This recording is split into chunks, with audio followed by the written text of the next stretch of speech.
welcome back to my channel. Today I want to talk to you about body clutter, which is a bit of a funny thing to say, but if you are familiar with the Fly Lady's sync reflections and her routines and everything that she does, you may or may not know that she has also done a book all around body clutter, and because I've become a little bit obsessed with her tidying routines, I spotted that she had this book as well and decided that I do need to lose weight. I do need to have a better body image and everything. So I thought I would give it a read.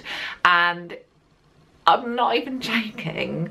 I feel like she's done something to my brain. I am thinking differently, and I really wanted just to share it with you, and hopefully help you as well if you feel like you're not good enough, your body isn't worth taking care of, and if you're overweight even a little bit or a lot, it might just help you. I thought I would start off by telling you a little bit about me and my body. I have always been overweight, except for a small portion of my life that I will come to, but I, even as a child, always been overweight, and I was always told, oh, you're big boned. I'm actually not big boned. I have really, well, you can really tell, but I have really slender wrists. I'm actually not that big boned, so it's not an excuse, it's not a thing.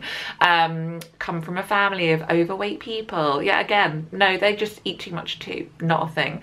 So, but I always just was given all these excuses of, oh, you're tall, so you carry the weight and whatever. Well, tall people can be thin too, so again, no. I might weigh more, but my size shouldn't, you know. So I've always had this understanding that I'm overweight, and my mother always was on diet, so it's just always been a thing that you have to be on a diet to be thin, and you can't just be thin, you know. If you're not on a diet, you'll be fat. And I've just grown up in that sort of environment, and so as a teenager I was overweight, and it wasn't until actually I was bullied when I was in year 10, so I was 15, and I was quite badly bullied at school. And one day I remember quite clearly, I was leaning out of a window looking out onto the school playing field, and a boy just shouted to me. He was like, oh, your legs are like tree trunks, you know, you should put them, I was just wearing trousers, I wasn't even wearing a skirt, but he was like, you've got tree trunk legs or something like that. And it was the first time that anyone had ever called me fat, like actually in a mean way. Like they might have always said, oh, you're so tall, and I don't know, and it destroyed me. And that, from that point, I stopped eating. I lived off of jacket potatoes with a tiny bit of gravy. I would just eat that, and I got away with it because I had coincidentally become a vegetarian at that point. And well, this was like 20 years ago. There was no such thing as vegetarian meals or the alternatives. It was literally, you don't eat meat, you must just have to live off potatoes. And so I just got away with it by, oh, I'm a vegetarian, there's no other option, I'll just have a jacket potato. And I would just eat this tiny little potato for dinner with a tiny bit of gravy. And in the day I was at school, I didn't eat anything, and I would skip breakfast. So literally every single day, all I was eating was a potato and some gravy, and I shrank right down to pretty much nothing. And I look back and I felt enormous, but I was a skeleton. I was so thin. So that was a low point, and you know, from, you know, then I sort of I've yo-yoed my whole life, and I'm 33 now, and I still am overweight. I am 12 stone, which is not a huge number, but it's not my ideal weight, if you like, for my size. I should be between 10.5 to 11 stone. I would probably err and be like 10.5 stone because that mindset, I guess, I don't know. But for years I haven't gone on the scales, and it was only because of this book that I have gone on the scales. And I'm telling you, I don't even know, I guess, to be accountable, because there's no point in hiding, it's just a number. I am overweight. I have baggy arms and I've got my mum tum and whatever, and that is just who I am. That is just who I am. So that's how much I weigh today. So to the book. Okay, so if you've read the Fly Lady's sink reflections, you will know that it all starts with a shiny sink, and I cannot tell you how obsessed I am with cleaning my sink right now. I'm just like all the time, oh, a bit of water, wipe it up, and it has sort of, I can't even explain it. If you haven't read the book, honestly read the book, because once you start just perfecting one little area of your life, you then look to the next thing. And my next thing is I like the opposite counter to be really clean, and I bought some new like method cleaning. I'm also into like my non-chemical things. I bought some method cleaning stuff and I spray that every morning and like a million times a day just to smell it, 'cause I love the smell, and I'm cleaning that, and I'm starting to want to improve all areas. I'm now into the routines that I put on my face every day. If you watched my morning routine, I'll pop a link up there. I will do my face every day, and I'll do my hair every day. Like it's Sunday today, so it's just a bit, just like a loose pigtail day.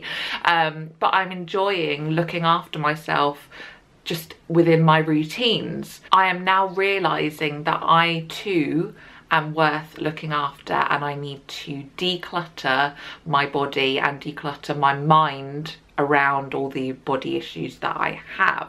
So I thought I would break down the book to share with you some of the key points, and hopefully they will help you too. So the main thing about the book is it's not a diet. It is not even a routine, actually. It doesn't tell you you must eat this, this, this and this and at these times of the day. It sort of focuses on the psychology behind it all, and it really, really did get me thinking. And so it sort of gets you to think about, why do you overeat? What is it that triggers the need to binge, or just the mountain of food, or whatever it is? Do you skip breakfast, so therefore you're starving by lunchtime and overeat at lunchtime? Do you deprive yourself of things so that then on a Friday night, this is me, you pig out on all of the junk food? Think about what it is and why. Why is that? Is it because you're trying to lose weight? So you're desperately trying to skip meals so that you reducing what you're eating, you're depriving yourself, you're slowing down your metabolism. What is it in your brain that is making you behave that way? Mine is related to all those years back to feeling fat and feeling not good enough, and being basically battered down into feeling like there was just no point in trying to look nice, because I was just this ugly duckling, basically. So just have a little think about what it is that makes you behave that way. What is it? And confront it and just go, do you know what? No more. No more. I am good enough. You are good enough. A really handy thing for me is she spells out the word halt. So every time you're going to eat something, just think, stop, halt. Why am I eating? Am I hungry? Am I angry? Am I lonely, or am I tired? And there should be another one in there, bored. I suppose maybe lonely and angry. I might be like, I don't know, those two probably. I'm bored half the time. It gets to, children go to bed and I'm like, whew, what can I do with myself now? I know I'll eat 5 bags of Wotsits. Not really the best thing to be putting into my body, is it? But I do that, well, I don't eat that every evening, but every evening without fail, I would go to the fridge. What can I do now? What can I do now? What I should have been doing is going, well, why am I bored? What can I do? Can I ring my mum? Can I text my friend? Can I get some work done? Talk to my husband? Do something else? Have a glass of water if needs be. If you need that urge to put something in your mouth, have a glass of water, because you're probably dehydrated anyway. If you are actually hungry and you're going to eat something, before you put it in your mouth or before you prepare it or grab it out of the fridge, you need to ask yourself, is this healthy? Does it fit in with my new healthy lifestyle? And just by stopping and actually asking yourself that, I know it's really a simple thing, but it does work. And yesterday we went out and everyone else chose like a cake or whatever, and I was like, no, I don't actually want those things. I don't want to put that in my body. And so I chose a banana. And I think that's probably the first time I've ever chosen something healthy and not felt like rubbish about it, like a banana. I actually just thought, you know what, I'm hungry and I need to put food in my body, but I don't really want to fill it with cake. Actually, it's not gonna help me be healthy. So I chose banana and it was all right. I stopped being hungry and I got on with my day. Half the time the problem is lack of preparation, and I'm terrible for this. I will forget to do like a whole weekly shop and I'll end up just whizzing down to the shop and picking up a couple of bits, and then I'll be like, I've got nothing for dinner. I mean, there's never anything for dinner. I'm always saying that. What's for dinner? I haven't really got anything. And we'll end up having takeaway. We'll go out to McDonald's, or like we'll be in a rush and I won't have prepared what we're doing for the day, so we'll stop through a drive-through and things like that. And I'm definitely guilty of that. And so something that I have started this week, and our shopping is arriving tonight, is I've done a meal plan and I ordered everything for the week up until the next Sunday night when our next load will arrive for the following week. And so every Wednesday, and this is part of the Fly Ladies routine, is every Wednesday to sit down and plan what what you're going to buy from the shop. So I do my meal plan and I order it that night for the Monday, the following Monday. And by doing meal planning and incorporating into that the snacks that you're going to eat, the lunches you're going to eat, not just the evening meal, that definitely is going to help, I think. So I haven't started yet. I will report back and let you know how I get on next week, because that's going to be my official like starting from scratch, if you like, from a Monday with everything. But I did, in the meantime, because I booked it for Monday, I did go out and I bought myself some yogurts and I bought some protein shakes. So something that's key really is not letting yourself get so hungry that you just panic and have a bag of crisps or something. And so every day now, this is what I do. So I get up, I have my breakfast, I have a morning snack around 10:30ish of a yogurt, and I get those fruity Millicona ones because it just, the sweetness, it just like satisfied my need for like sweets or something. Then I'll have a lunch, which is normally some sort of sandwich or a wrap, and I found out recently that you can get sweet potato wraps. They're so weird, but they don't taste like sweet potato, but they don't really taste like a wrap, but they're really nice. So sweet potato wraps instead of a floury wrap. I haven't ordered them yet. I need to go and find out where I can get them from. And then I will have an afternoon snack of a protein shake. And dinner, I always make sure we have meat and veg. And I'm trying to swap in like whole grain rice and sweet potato instead of potato, just to make it slightly healthier carbohydrate than just normal potatoes. And then I will have a evening snack as well, which is another yogurt. So I probably need to think of another thing to have, but at the moment that's working for me, and it means that I feel like I'm getting a treat, but it's not a bag of crisps or 5 bags of crisps. It's not biscuits or, you know, it's a yogurt. It's just calcium. I think of it that way. So not only do I now meal plan, but I also, as part of my morning routine, as I think about what we're going to eat for dinner that night, because even if you've planned it, you could still get to 5 o'clock and be like, oh crap, I haven't actually prepared any of the dinner, and you still end up with takeaway even though you've got all the food stocked up nicely. So in the morning, I don't necessarily prepare it, but I just look at the meal plan and I think, okay, tonight is spaghetti bolognese or whatever it is, just so that I know what I'm going to cook that night. And it just helps me to avoid that panic cook later on. I mean, all of these things are so simple, but it's just, you sometimes just need somebody to tell you.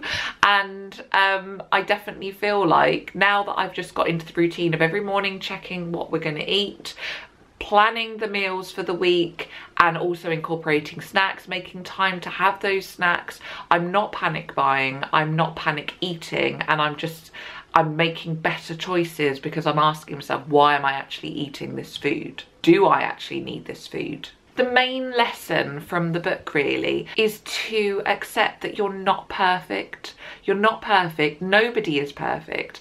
And so she sort of says that people that have weight issues generally have them because they are perfectionists. And I think actually there's some truth in that, because I am a bit of a perfectionist, and it's a bit like I never play board games because I know I can't win.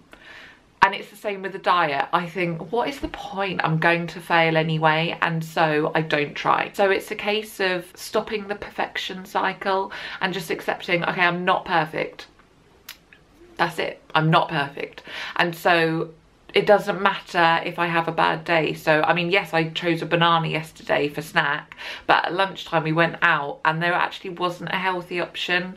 So I mean, I could have chosen a burger or something like that. I chose a barbecue chicken panini and chips.